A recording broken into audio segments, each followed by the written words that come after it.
Well, that's probably a long story how I first got involved in music, but the short version of that is simply singing at my 8th grade graduation.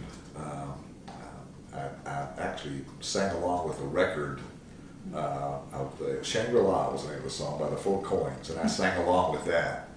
And one of the teachers walked up after the performance, if you will, and was talking to someone else who had actually sang.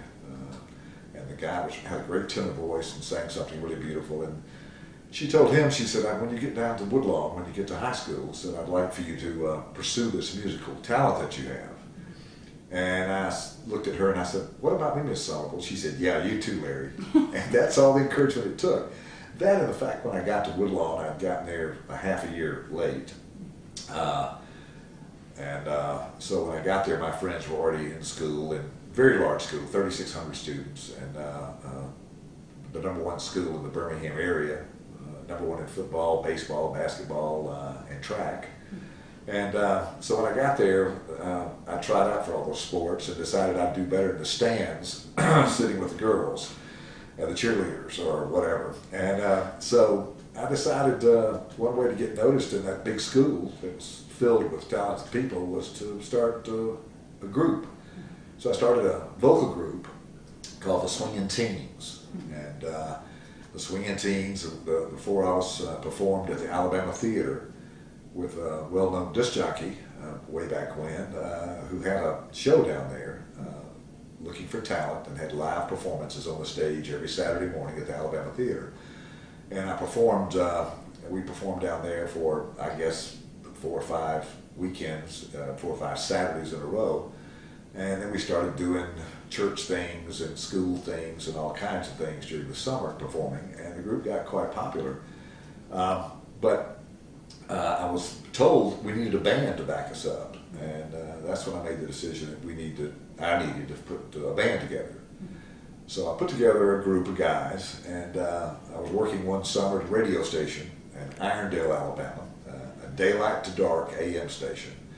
And I was headed out the door at 9 o'clock one night. My dad said, where are you going at 9 o'clock tonight? What are you doing? I said, well, I'm going to go meet with the guys, and we're going out to the radio station and practice. And he said, well, when are you going to start hanging around with those loafers?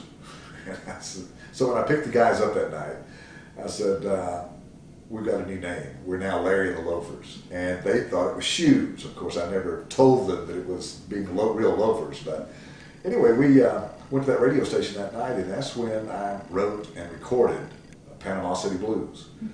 And we played it on the air the next day. The kids called in and said that, it's a great song. Where can we get a copy of the record? It was almost 5 weeks from the time it was first played on WIXI, the station I worked for out in Irondale, Alabama, a suburb of Birmingham, till we had records.